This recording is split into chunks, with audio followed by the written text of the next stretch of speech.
Hey guys, welcome to the video. Today I am doing NWOpening number 90, which is the McFarlane Toys DC Multiverse mega figure of Nekron. The Blackest Night unboxing series on DSW Network is finally over for now, and we are finally going to get this boy unboxed and taking up less space in my house. This was such an awesome figure for McFarlane to make. It was truly like love at first sight when they previewed this. I didn't really expect them to do it either, which made it even better, but you know, I'm so glad that they did, to go with the other Black Lanterns. It was so good to be able to just pick this up and not having to hunt down the Build-A-Figure one or the DC Direct one.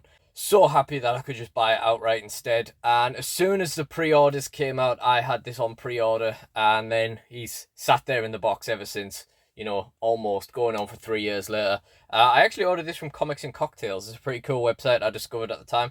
But yeah, so let's get into this. This is the first DC Multiverse mega figure that I picked up, although I did later pick up Swamp Thing. Of course, we have just the general kind of DC Multiverse front. We've got the Nekron, Blackest Night, and DC Multiverse on the side. We've got this awesome Nekron comic panel on the back of him just murking everybody. And that's more or less it for the box. So in the interest of starting to try and get these unboxings down a little bit, let's just cut into him and get this box out of my house.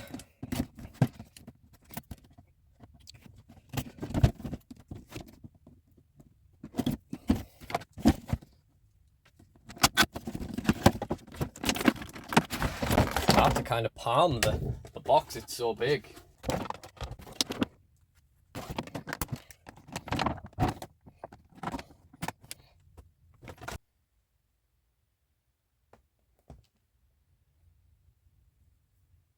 So here we go with the figure out of box, and the first thing to say is just like the initial impressions are just that this is like exactly what I expected from the preview pictures. Like the detailing in the face and everything on the skull, etc. It's just crazy. He looks so monstrous. This is absolutely beautiful, really. I can't say I was a massive fan of either of the previous Nekron sculpts. Build-A-Figure 1 wasn't great, and the DC Direct one, I've said many times on this series, looks a lot like Eddie from Iron Maiden. We've got the chain around his neck, of course, the chain collar. We've also got them on the cuffs. Actually, we only have one cuff, and kind of bandaged wrist there. We've got the split open chest, of course. Nothing says a demonic evil character like having the heart on display.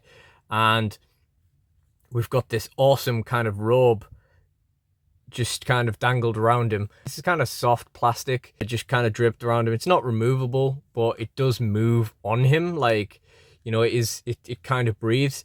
Look at that. Look at the detailing on it. It's really, really nice. Just the kind of ragged edges on the sleeves and everything.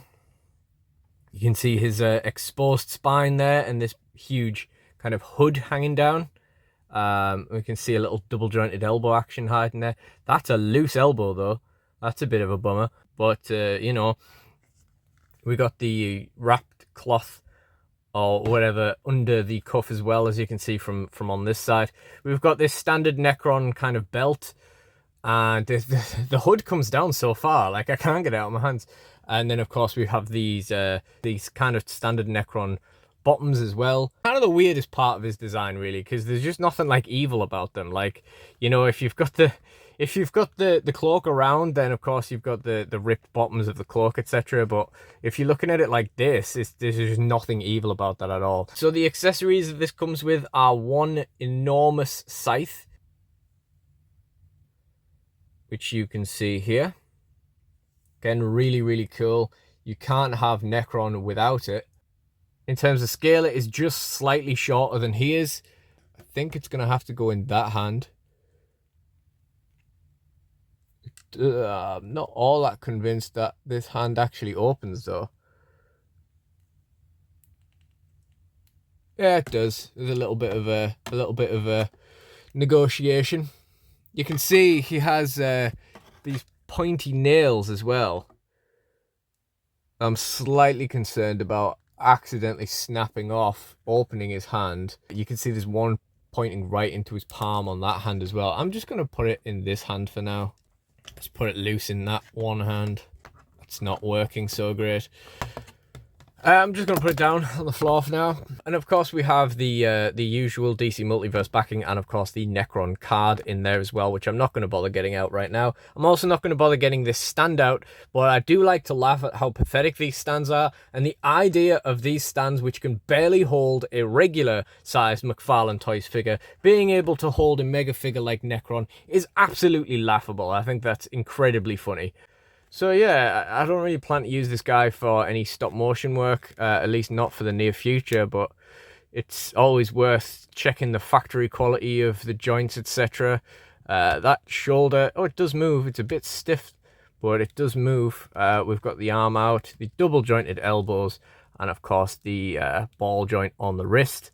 I'm really not sure about those fingers. I'm sure they are supposed to open, but I'm just terrified of snapping them off, like the fingernails. Because they are obviously very soft plastic.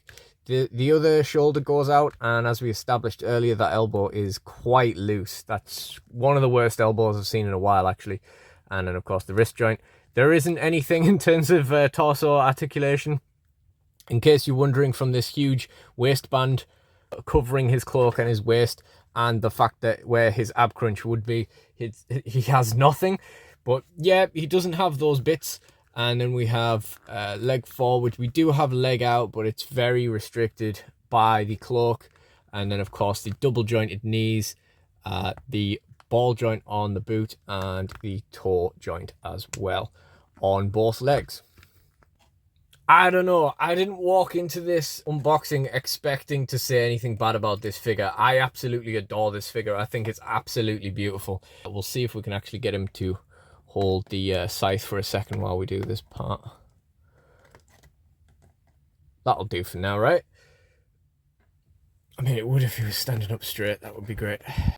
But there are a few things that I would criticize. I don't really expect much in terms of the articulation. I don't think they'd be trying to design this to be the most like posable figure of all time, but of course it's always a negative if anything doesn't move. Of course, we've got nothing in the waist, nothing in the torso. The elbow joint is loose. That's not really a fault of the figure design, more just, you know, that's a thing that happens. The fingernails give me a little bit of cause for concern, as we've mentioned a few times. I'm kind of scared to put that scythe in his hand, because I really think they're just gonna come off eventually. They're really soft plastic. There goes the scythe again. Yeah, but other than those things, like, this is beautiful. It's such a beautiful figure, and if anything, of course, you can see the details so much better when he's not stuck in that plastic prison and taking up loads of space on my shelf. Absolutely wonderful figure, I think. It's just an absolutely wonderful figure that I really can't say too much bad about. Like, even the limited articulation isn't a big deal, because, you know, what are you going to do with him? Like, as a guy who does wrestling stop motions, is Nekron ever going to wrestle? No. You know, he's just never going to need that articulation unless you're doing some incredibly like in-depth kind of stop motion cinematic stuff. But I think this figure will see you pretty well, and I think he's going to look absolutely beautiful at the head of any Black Lantern figure collection. Speaking of Black Lantern figure collections, if this is the first video you've seen on this series, then I unboxed the rest of the McFarlane Toys figures, as well as some of the DC Direct ones, including Aquaman and Black Hand, on the channel previously as the previous NW openings before this one, and they will also be in the Blackest Night playlist in the end screen as well. But that all being said, I'm glad I finally got around to finishing this series off. I'm glad to finally get this guy out of the box. And look at him, like, he's just absolutely beautiful. I can't wait to see this guy on the shelf. So, if you enjoyed this video, please do like, comment, and subscribe. And as I say, the NW openings playlist will be in the end screen, and the Blackest Night on DSW playlist will be in the end screen as well. If you want to check out some more, I really would appreciate that. And I really do appreciate you guys joining me. So thank you all for watching, and goodbye.